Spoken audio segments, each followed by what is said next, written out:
Conversations with a Tree by Jane Warren Campbell. First published in 2012. Be a beacon. Oh, let your heart sing as you feel the new energies of the earth.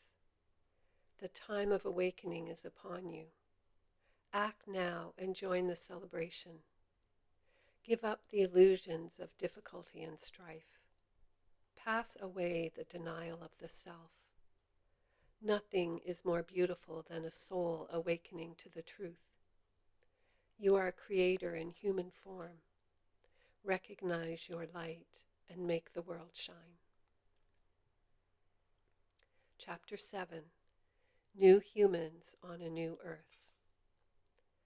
As I come to the final chapter of this book, I am deeply aware that it is not an ending, but a whole new beginning. Several years after my first conversation with a tree, I find myself in another state of deep transition and transformation. I have moved from one side of the continent to the other, from the Atlantic Ocean to the Pacific.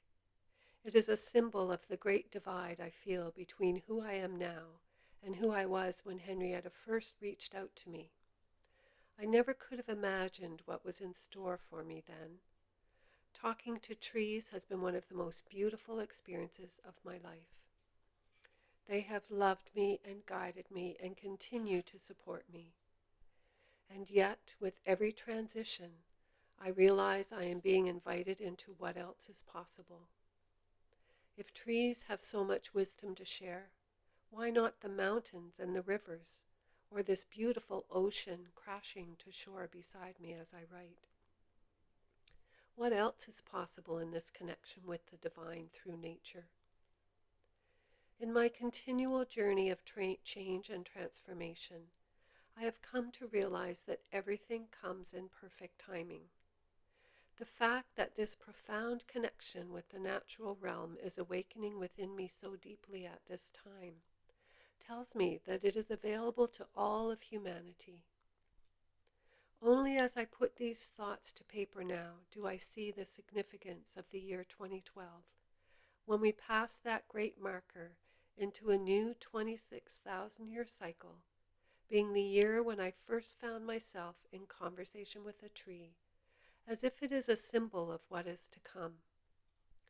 Just as I recognize a great transition in my life, so too is all life moving to a new phase of evolution.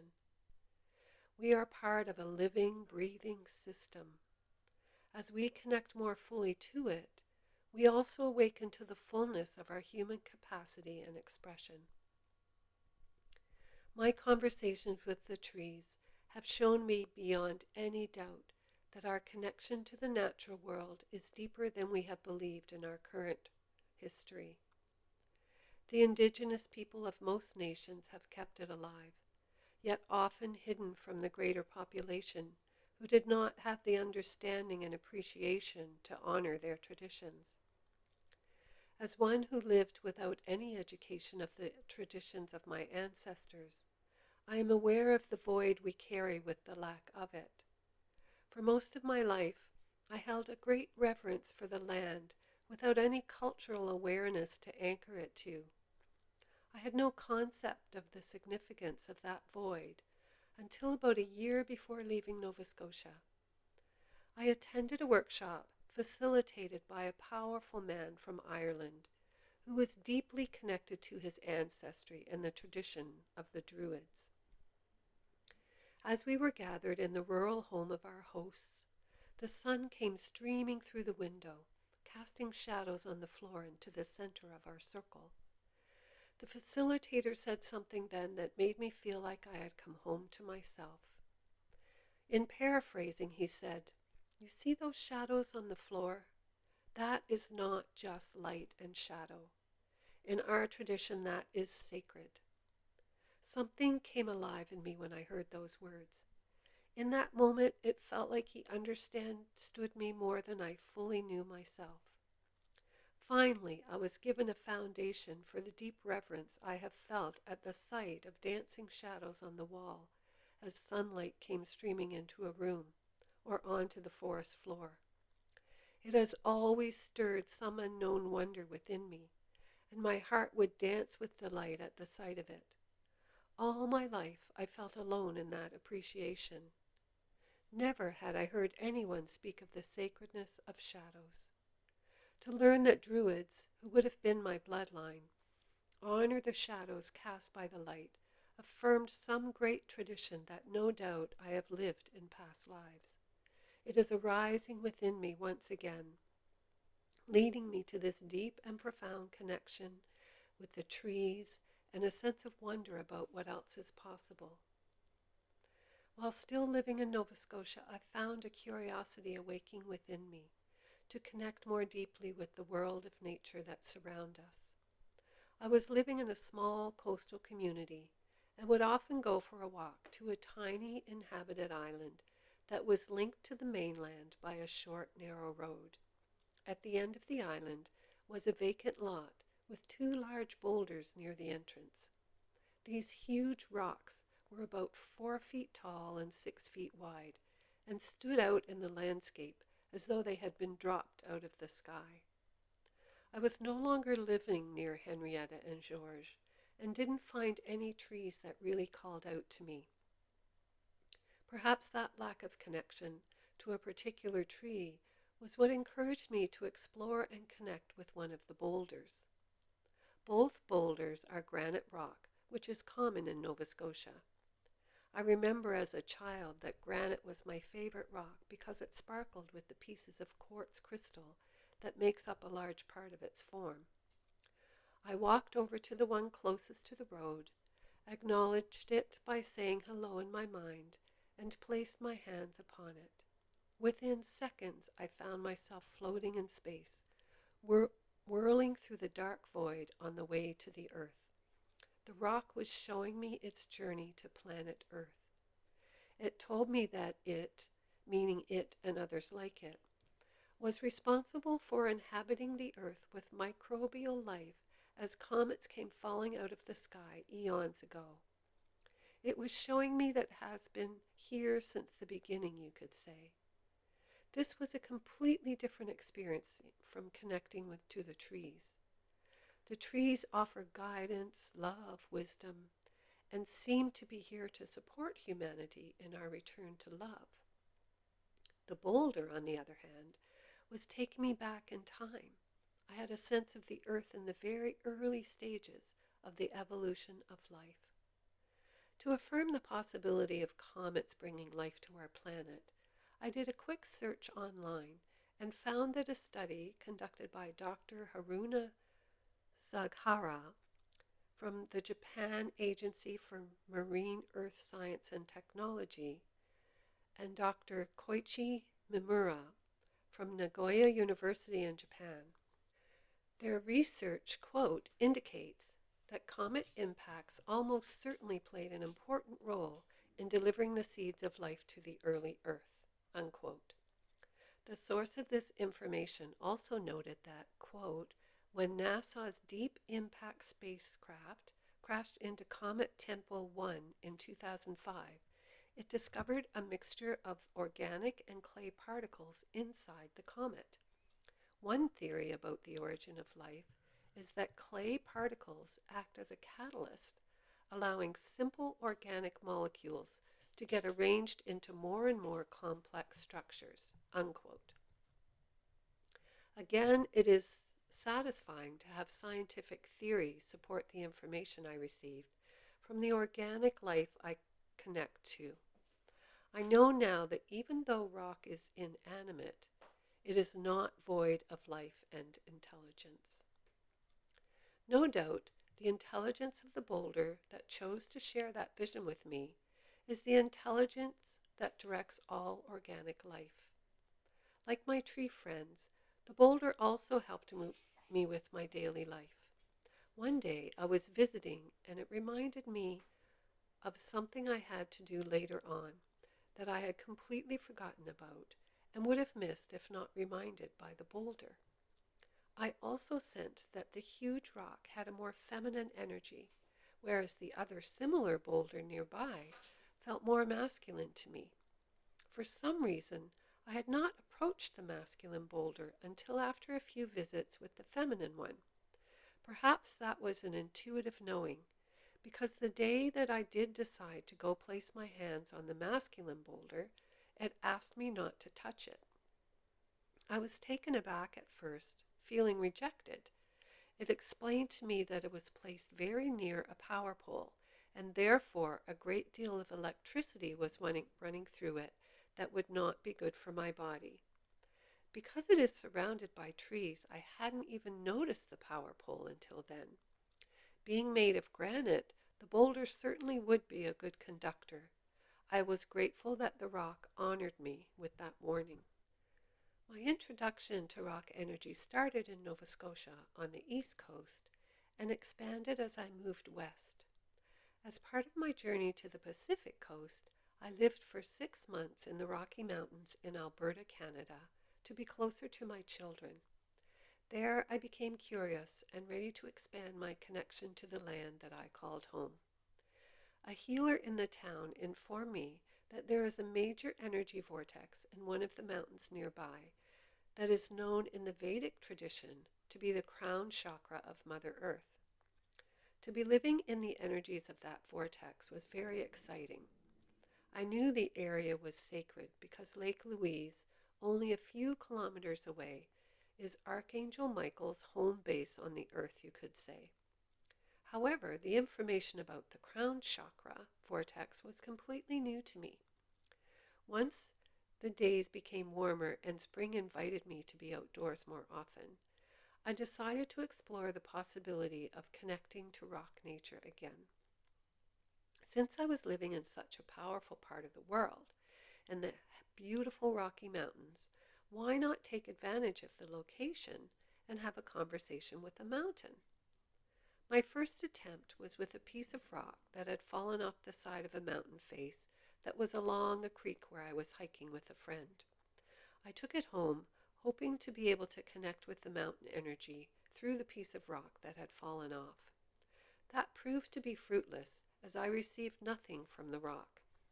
I guess it would be like trying to connect with a tree by using a stick. I never tried it since the trees were so readily available. Still, being curious about what a mountain may have to share, I wasn't ready to give up. I decided to go to my familiar nature connection and ask a tree about the potential of connecting with the mountains. Outside the condo where I was living stood a cluster of tall fir trees. I chose the biggest one to have a conversation with. It was right outside my bedroom window and had been attracting my attention since I moved there. Perhaps it had been waiting for me to connect. The tree calls itself Henry. I asked him how the energy of trees compares to mountains, and was told that trees are more active than mountains because of their roots. Henry stated that above ground, trees appear very still, but a lot happens along the trunk of a tree, under the bark, and in the roots, as we know. Mountains, of course, do not have the same energy connection, although they often have veins of metals or other energy channels running through them. Mountains hold more earth energy versus the energy that comes from the sun that feeds most life, Henry told me. He added something that really caught my attention. He said, when water runs through the mountains, you are receiving telluric energy from the water. That was exciting to me since I had started drinking water from a spring in the town. What a blessing it was to have a fresh, never-ending supply of pure, crystal clear water, naturally filtered water pouring out of the base of a mountain. I felt so fortunate to have this precious, life-giving resource so close. Although not a lot of people took advantage of it, some residents from the nearby city would drive an hour to come and gather it. And here was Henry talking about telluric energy in the water. Telluric energy is low-frequency electric currents that travel the Earth's crust. This seems to be the energy that feeds mountains, as opposed to the direct benefit of sunlight. Telluric energy is influenced by solar wind and the geomagnetic activity of the Earth. it would make sense that water would conduct this energy. It may also describe some health benefits of naturally sourced water that we haven't yet recognized. After all, when we ingest the water, that earth resonance would affect our body frequency to be more in tune with it. In contrast, when water passes through narrow pipes at sharp angles, the structure of the water changes. Some claim that water traveling through taps is basically dead. It loses its healthy structure with the unnatural movement around sharp 90-degree corners as it flows from pipe to pipe. Compare this to natural water channels that move through gentle curves or slowly trickle through the earth to reach the base of the mountain. That water, aside from any pollution that may be affecting it, is very much alive. After the surprise of learning what Henry had to share about telluric energy in the water, I went back to my purpose in asking about having a chat with the mountain. He told me that conversations would be less alive than talking to trees because of the way in which we need the sun. My sense was that the veins of ore that run through mountains are a source of life or earth energy for mountains versus direct sunlight, which is the source of life for the plant and animal kingdom that we are a part of. It makes sense. If the sun were to be obstructed by clouds for a year, most plant life would die, which would then lead to the demise of almost all life on the planet. However, mountains and minerals would remain unaffected, or at least be less affected. After my unsuccessful attempt to garner something from the rock that had eroded from the mountain, I decided to hike up into the woods across the street from where I was living and connect with the vortex I had been told about to see if I could talk to a mountain that way. While I was focusing on going within to still my mind, there was a very loud machine running nearby. It was distracting me as I was settling into my sunny location on the side of the mountain. Despite the irritation of the noise, I did my best to ignore it as I went into my heart space in preparation for my journey. I imagined being invited into the vortex, and this time the meditation seemed very real. It was a powerful experience about my purpose in being in that town. It seems with my deep connection to nature comes the invitation to be of service to the land. This I knew from past experiences, like clearing the land from the expulsion of the Acadians back in Nova Scotia. Perhaps this is why I have been such a wanderer in my life. However, something happened during that conversation that was also very affirming of my connection. After I settled myself and the communication started, I was told that a time would soon come when we would no longer choose to create a world that included such loud machines as the one that had been chugging on as I was in meditation. In that instant, the noise stopped. It was split-second timing. The moment I received the message was the moment the machine stopped. It left no doubt in my mind that this time I truly was connected, and I was very grateful to be given the validation. However, that journey was more of a personal one and did not come from the mountain itself. I still had not found success having a conversation with the mountain. Months after that experience, and moving yet again to Vancouver Island, I decided to try one more time to see what a mountain might have to offer as rock-solid wisdom. This time I was sitting on a beach near Victoria, looking across the water to, in my book I called it Mount Baker, but I since learned that that is not the right name of the mountain, so I will just say looking across the water to a mountain in the USA. It is part of the Olympic mountain range that rises up from the distant shore and provides a beautiful view from my Canadian vantage point. The mountain stands above the rest, and in the summer months is the only one that is snow-capped. My child self imagined it like the only frosted cupcake on the plate, and I had the sense it was open to connecting with me. This time I found success. Maybe it's a matter of finding the right mountain, just like finding the right tree to communicate with. Here's what the mountain had to share. Mountains are the earth. We are not water on the earth or trees growing on the earth. We are the earth, that which some call terra firma. We are unmovable except by the earth. I questioned this thought of being unmovable. You can break us down with your explosions, but you cannot move mountains. We represent the past, Earth history. We represent what was, much more than what is. Yes, you do see rock slides and erosion, which represent a small part of what is.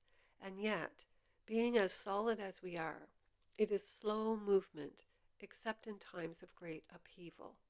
This is why many mountains hold powerful energies, because there is not as much change or movement, and so memories and intentions can be fully anchored in.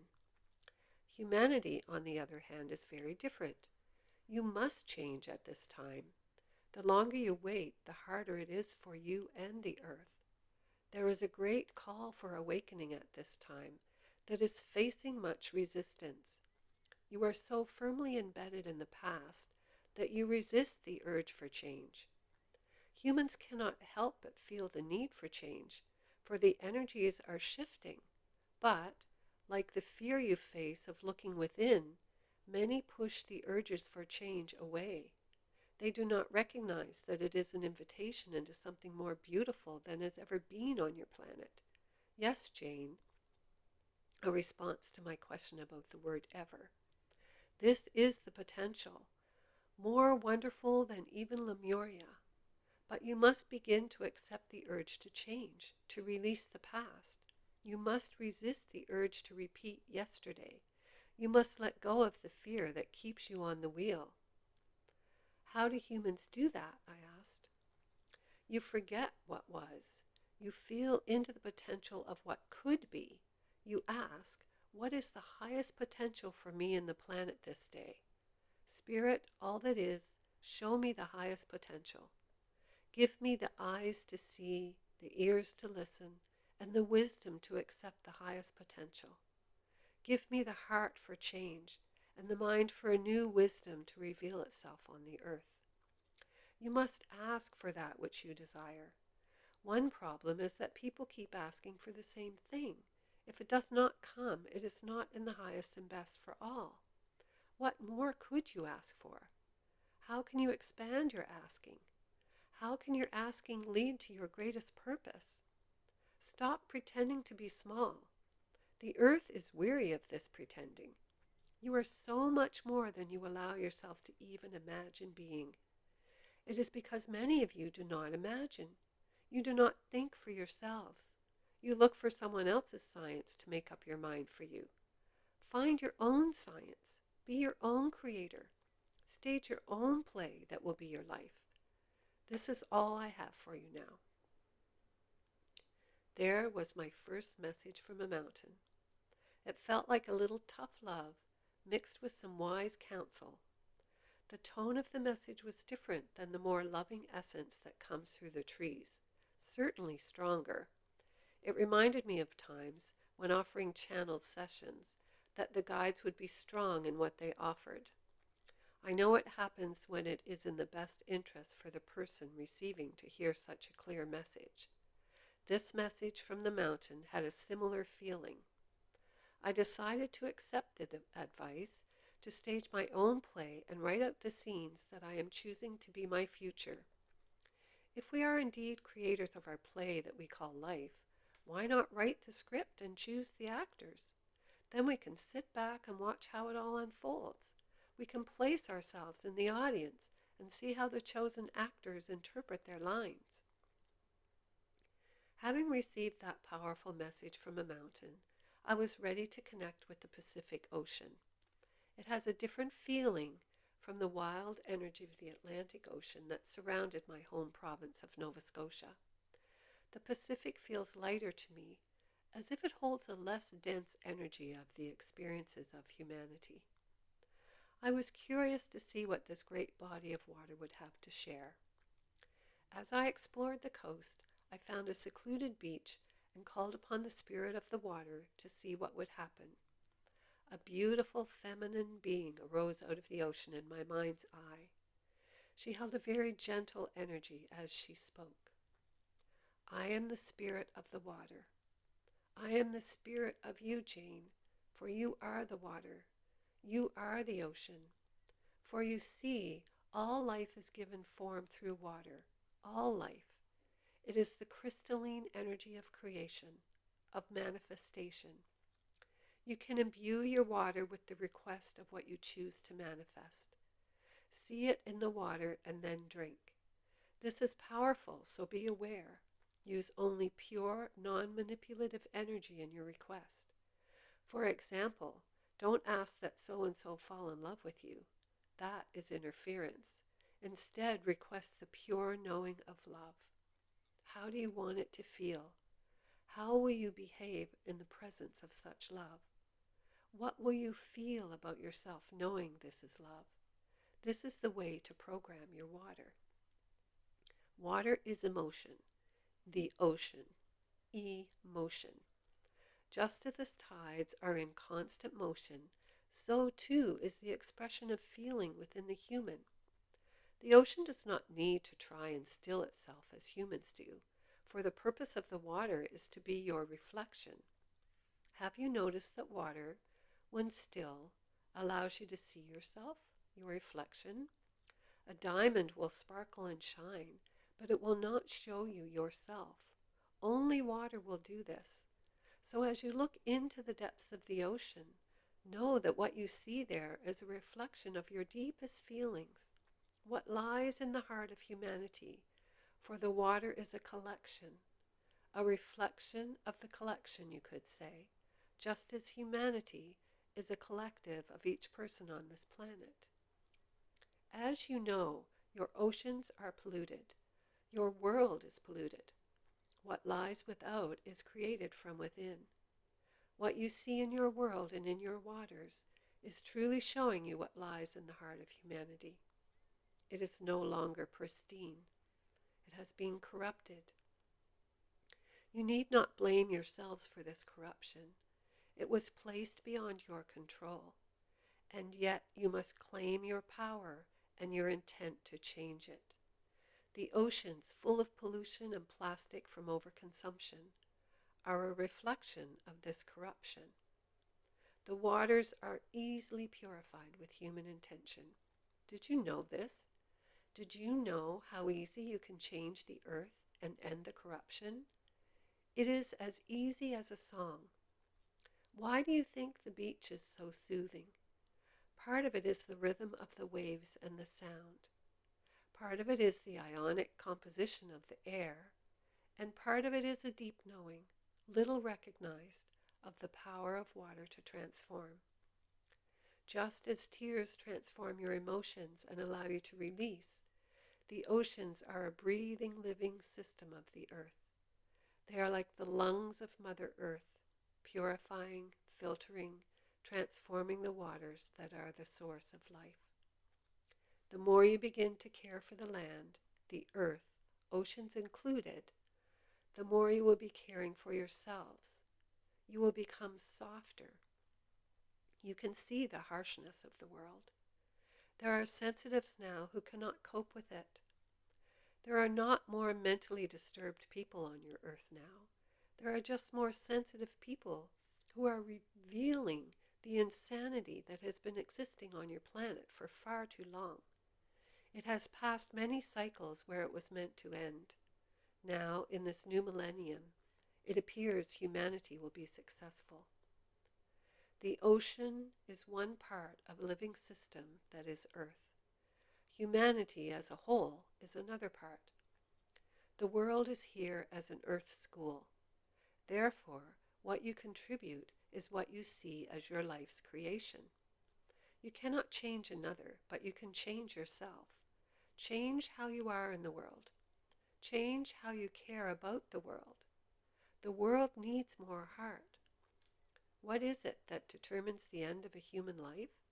It is when the heart stops beating, aside from medical intervention. The oceans are like the heart of the earth.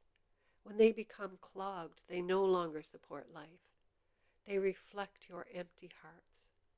Find love again, dear humans. Just like the trees, this beautiful water being was inviting us back to love. Another thing about this message intrigued me. First was the mention of all life given form through water. Of course, we know that our bodies are made up of a large percentage of water. Still, I was inclined to do a little more research. According to the U.S. Geological Survey's Water Science School, quote, water is of major importance to all living things.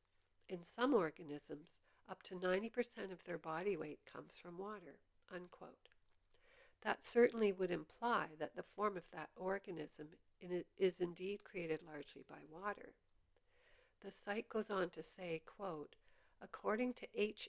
Mitchell, Journal of Biological Chemistry 158, the brain and heart are composed of 73% water, and the lungs are about 83% water. This could be why the ocean was referred to as the lungs of the earth. Even though we know the purpose of our lungs is for breathing air, their composition is mostly water. That surprised me. As I was receiving the message, I had a vision of the oceans rising and sinking, like our lungs do as we breathe. I saw it as one massive movement as the entire ocean breathed. A few days after receiving this first message from the Pacific, I went back to get more clarity about healing the water. Could it really be as simple as a song?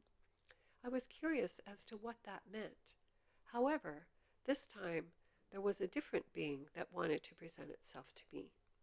She announced herself as Portia of the Pacific. She is of the elemental kingdom. Her role is similar to that of the Human Resources Department in a corporation, only hers is for the elemental kingdom in relation to this ocean. She manages the tasks of the elemental kingdom in the role of maintaining the water and keeping it alive. Here is what she shared with me. Elementals are like nursemaids for nature. If there is an epidemic, a nurse cannot prevent someone from getting sick, but he can make the recovery more comfortable and use her wisdom to aid in healing. So it is for the elementals of the earth. We cannot prevent plastic from entering the ocean, but we can support sea life to the best of our ability to overcome it. We sometimes are the guides that lead a sea creature to humans to remove plastic from a turtle shell, for example. Similar to humans having angels or guides watching over to them. We are this for life. My role is in the Pacific Ocean. Humanity can be restored to love through water. As you have learned, water is emotion. Much of the demise of humanity is the dismissal of emotion while still having emotions. That is, you have judged your emotions as bad or unbalanced, and you have not been taught how to manage your emotions. The process leads to suppression instead of expression. The suppression leads to anger expressed as aggression, and hatred or inverted back to the self as self-loathing or denial. All of this has created a society that is unbalanced, unhealthy, and unhappy. In truth, the emotions of the human are your power. You feel for another and have compassion. You feel your own body responses triggered by emotion and have more understanding of your situation. Your emotions are your guiding system and your creative force. That knowledge has been manipulated to disempower you.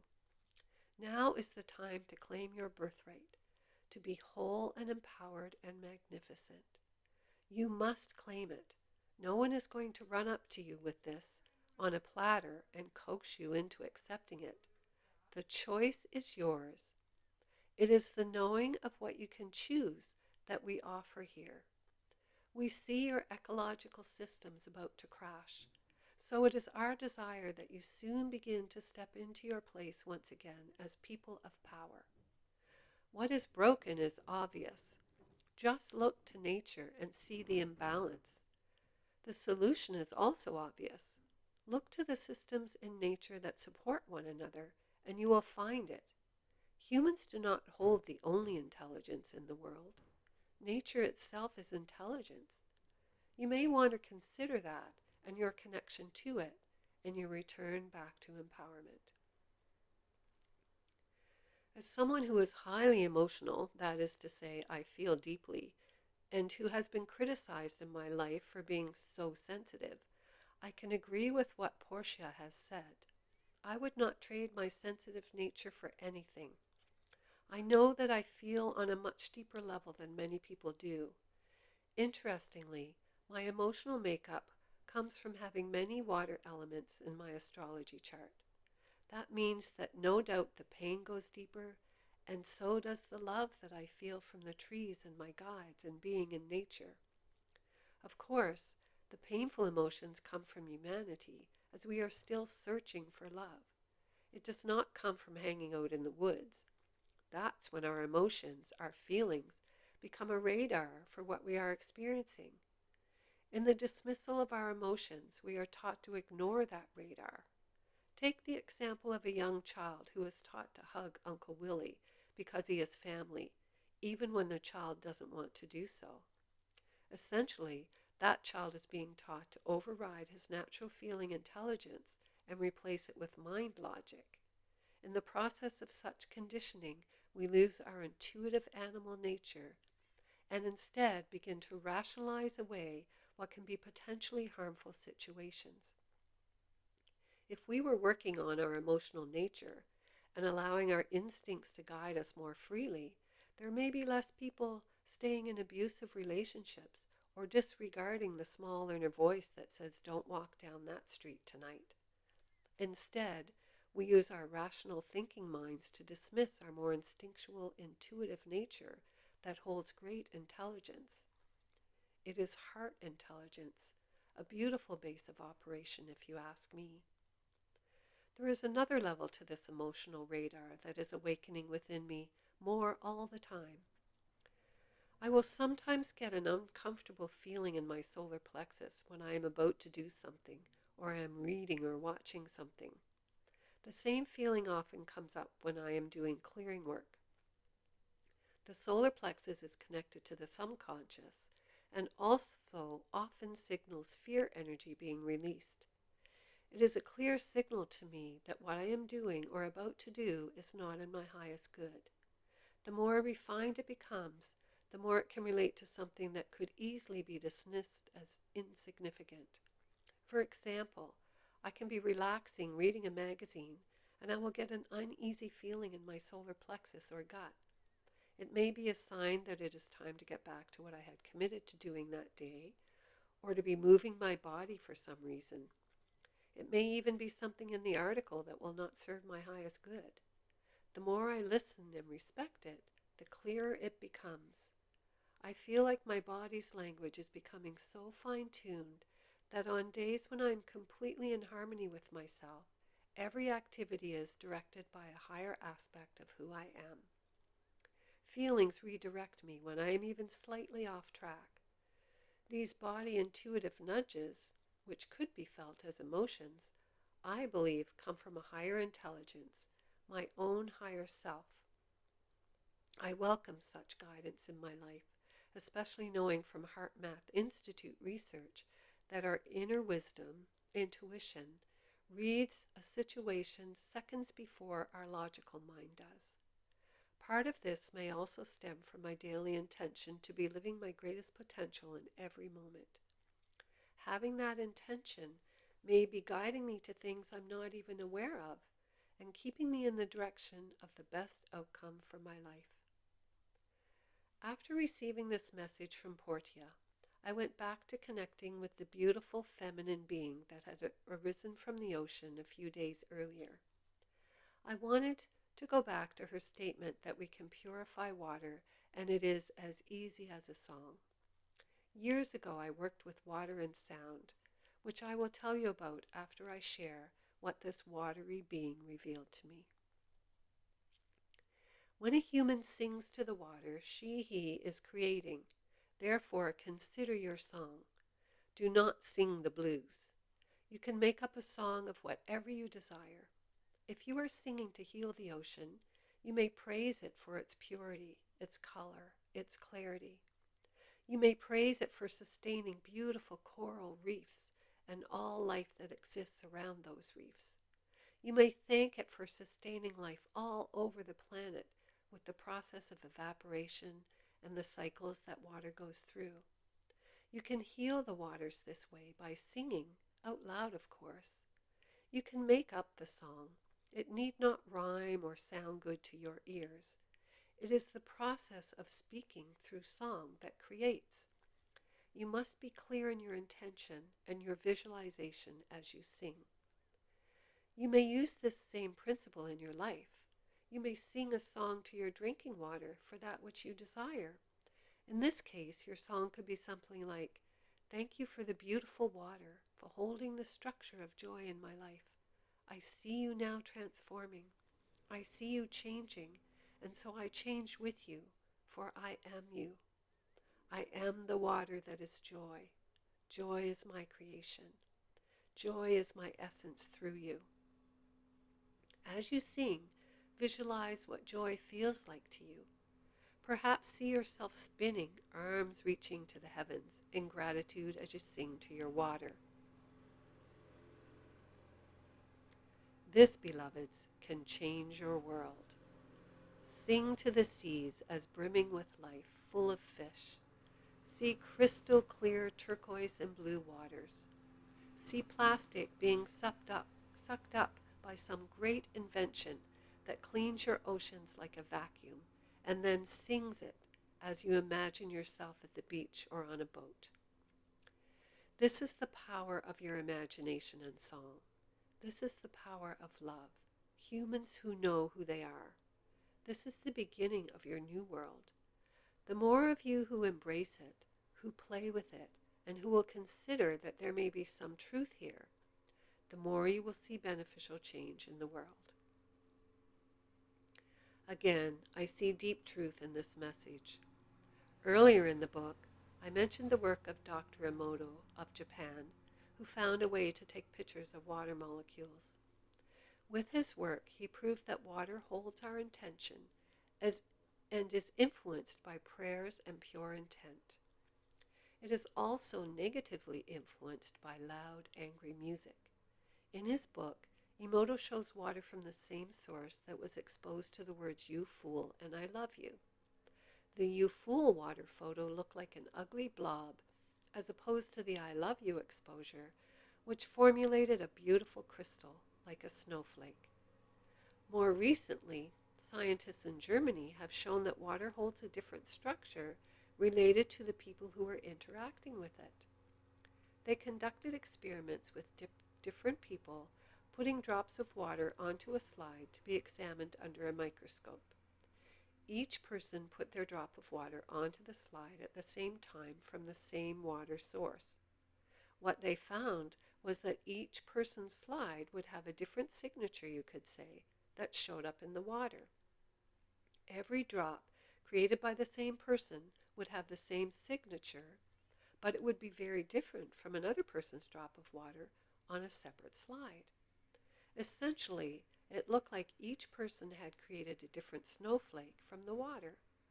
This tells me that water is not only influenced by our thoughts, but by our very presence. This is in alignment with quantum physics and our effect on the field. It takes me back to some of the messages in this book about the miracle that the air that we breathe has been the first breath of a newborn child. Similarly, the water we drink may hold the memories of many different events before it makes its way to our lips. That is reason enough to program it with our own highest thoughts and intentions. When I first heard of the work of Dr. Emoto, I was in the practice of meditating daily and experimenting with sound. Most of the sound I was using at this time is what I've been guided to call songs of light. It is intuitive toning, you could say. I would just open my mouth and allow whatever sound I was hearing in my mind to come out. At least I would attempt to duplicate the sound.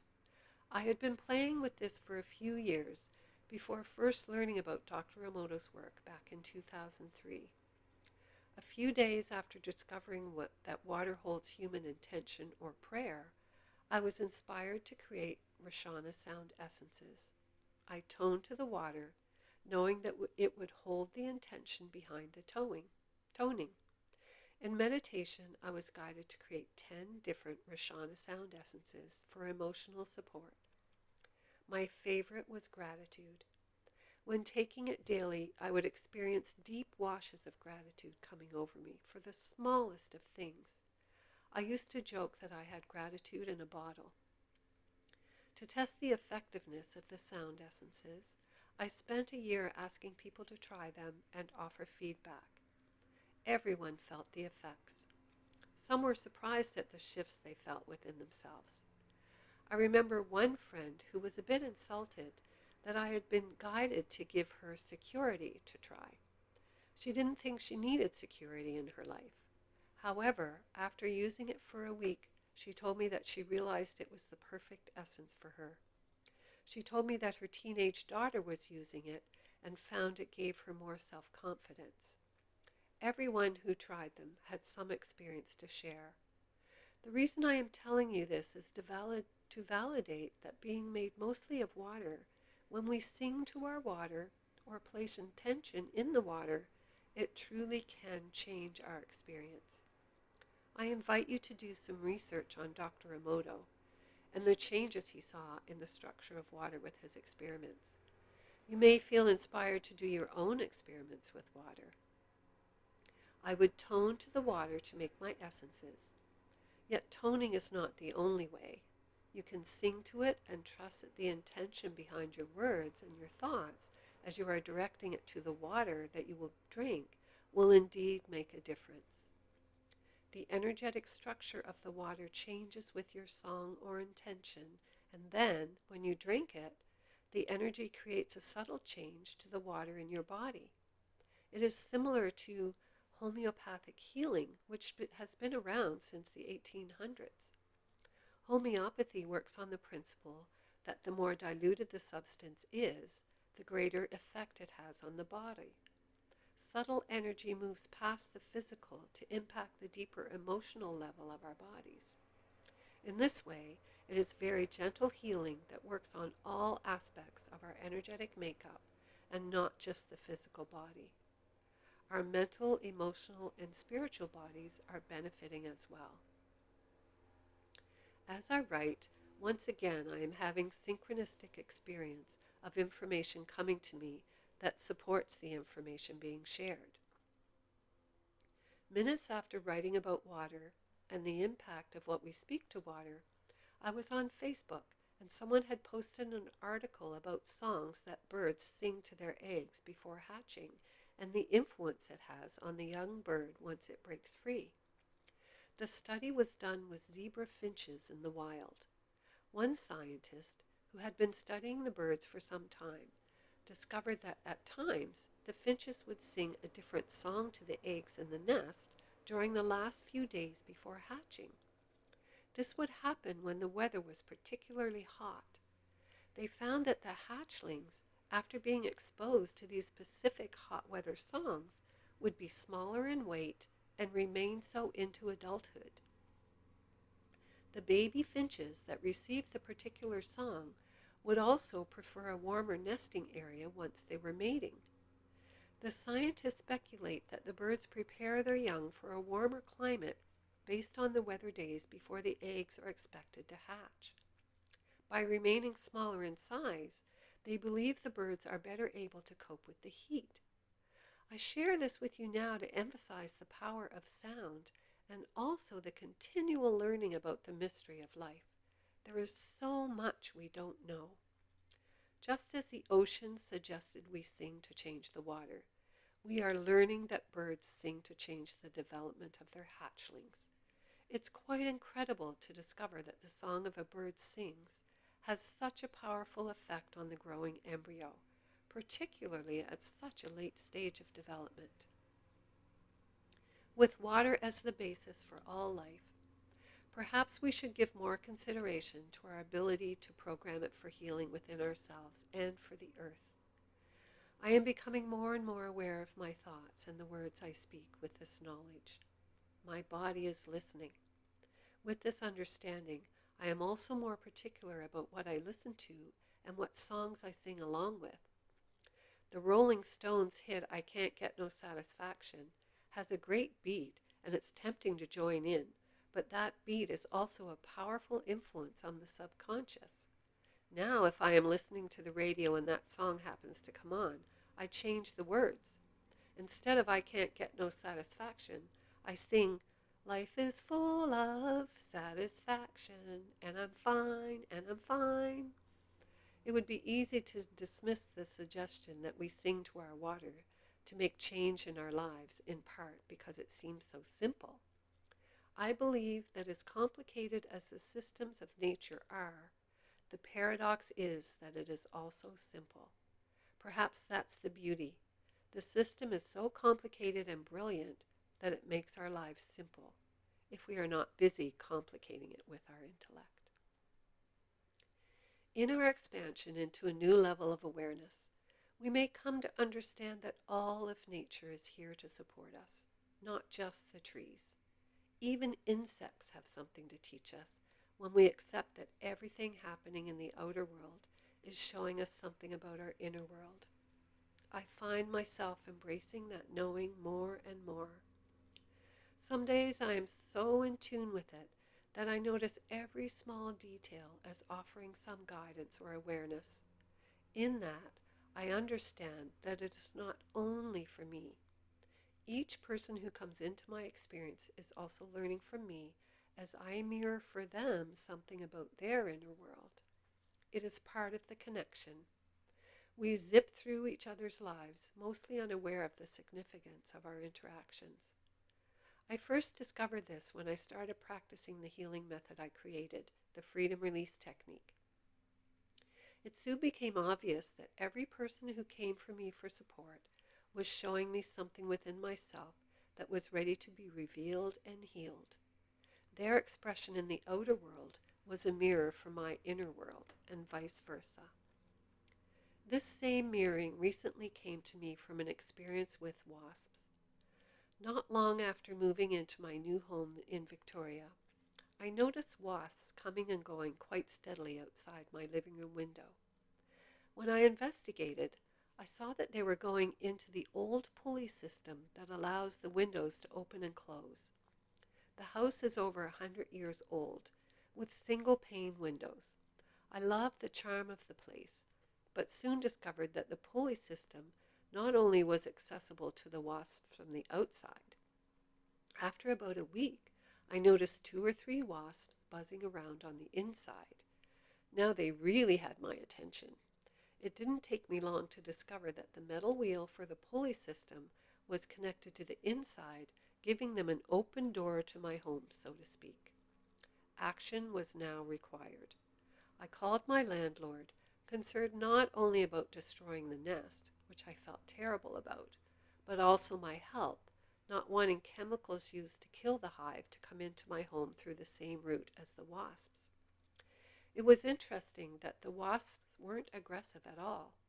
I wasn't comfortable with them coming into the apartment, of course, yet never felt the threat of perhaps being stung by one of the wasps coming and going outside the window. Since it was a Friday evening before I heard back from my landlord, he informed me that it was going to have to wait until Monday for him to contact someone. I mustered up my courage that night, after the wasps had settled down somewhat, to tape up the pulley system on the inside and prevent any more getting in while I waited for the nest to be destroyed. In the meantime, I went online to look up the animal significance of wasp medicine. That is, to learn what the wasps were here to teach me. After all, this little insect was definitely in my reality. The first site I read talked about feminine warrior energy and productivity. Another site stated that wasps represent evolution and control over our life circumstances. All of that seemed to relate to my life situation at the time. However, the real message that wasps had for me was yet to come. Monday morning, the Green Pest Control Company arrived. He told me that he would be using diatomaceous earth to take care of the nest. I was very grateful for this harmless manner of destroying the wasps, but not harmful to myself. Apparently, the earth dries them out by pulling the moisture out of their bodies as they crawl through it. He told me the only problem would be if the queen survived. She would just start a new nest all over again. I felt very sad about the whole idea of killing the wasps that I knew were there to show me something. The burden of attracting them for what I knew to be a personal lesson, only to kill them, was weighing heavy on my heart. My feelings were no doubt magnified because it was happening at a time when I felt very vulnerable. I was being broken down as the planetary alignments of the time were squeezing the deep, dark vestiges of pain from my very being. I had just moved for the 4th time in 12 months to a community where I knew no one. Adding to that, the energies of transformation were upon me, and I knew I was shifting and changing. What I went through in that time period was the deepest death rebirth I have ever experienced. The wasps, as you will read, were reflecting that to me. After a couple of hours, with diatomaceous earth in the nest, the activity had stopped. No wasps were visible, and yet their teaching continued.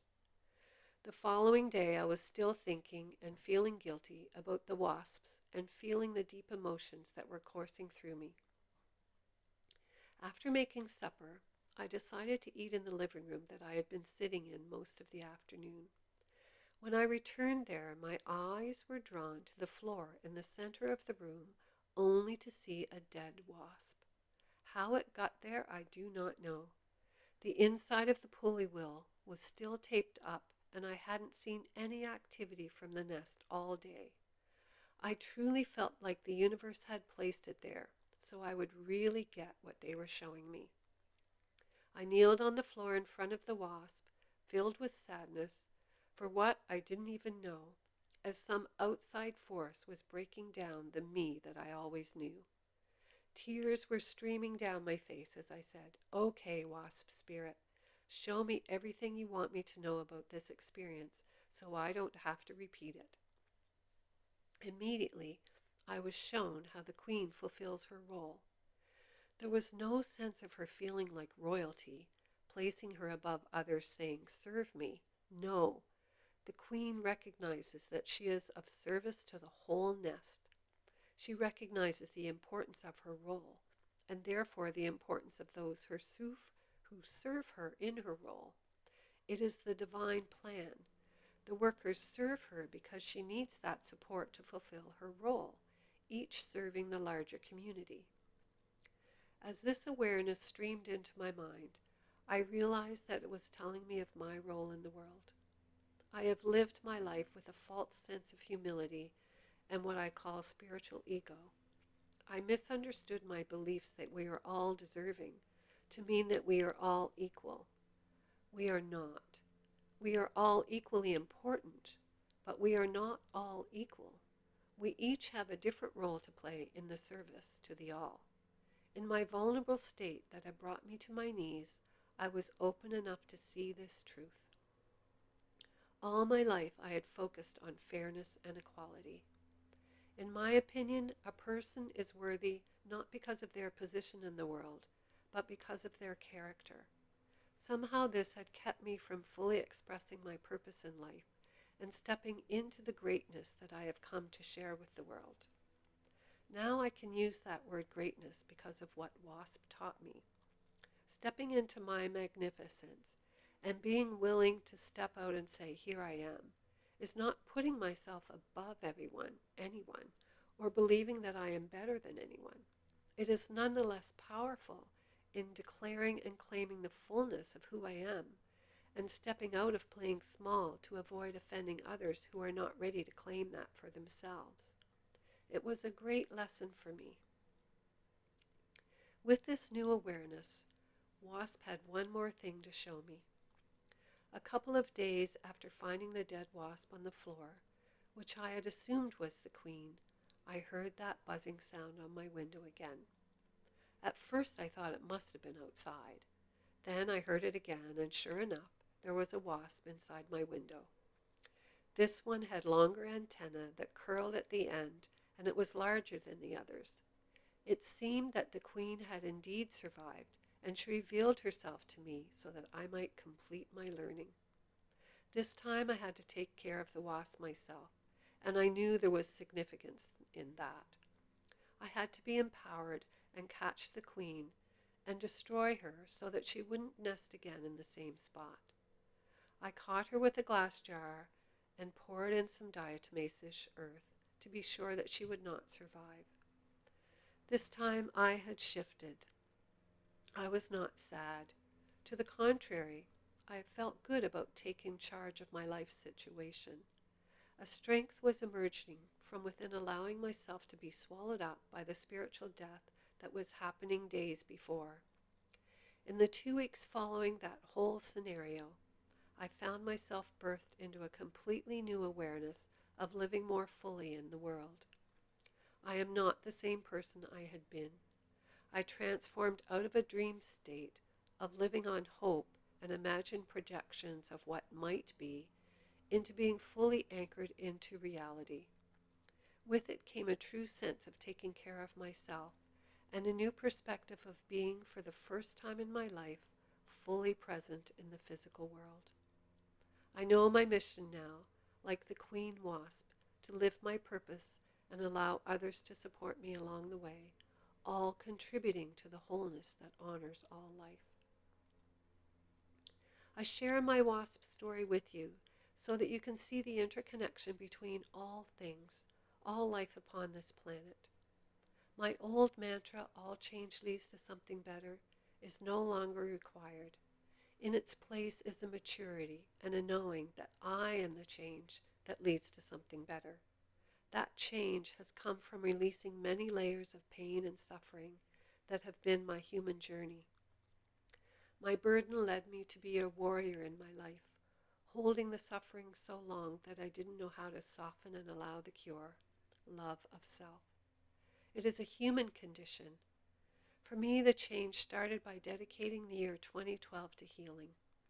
Many years later, I am still peeling off layers to reveal the magnificence of my true self.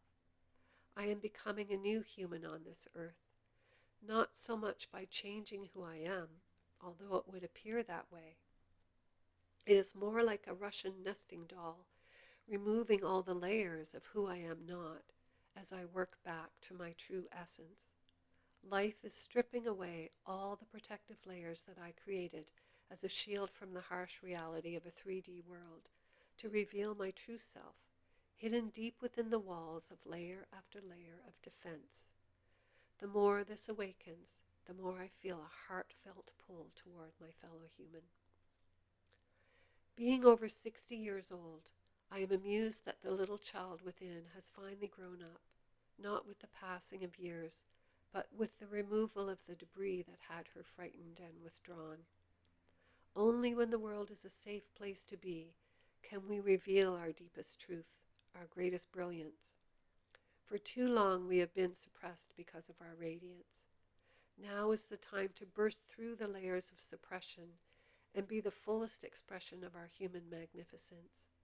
My beautiful teachers, the trees, have led me here. Even coming to Vancouver Island, where I was completely broken apart within a month, was led by the trees. And I thank them, for without my crumbling, I may still be searching for myself. My journey will continue, for it is a never-ending quest to know love.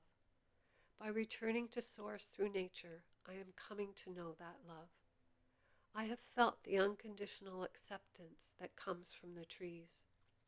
I have wept with the gift of sunlight gracing the forest floor in wisps of dancing light.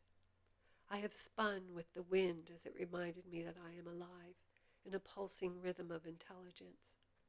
I am returning to wholeness.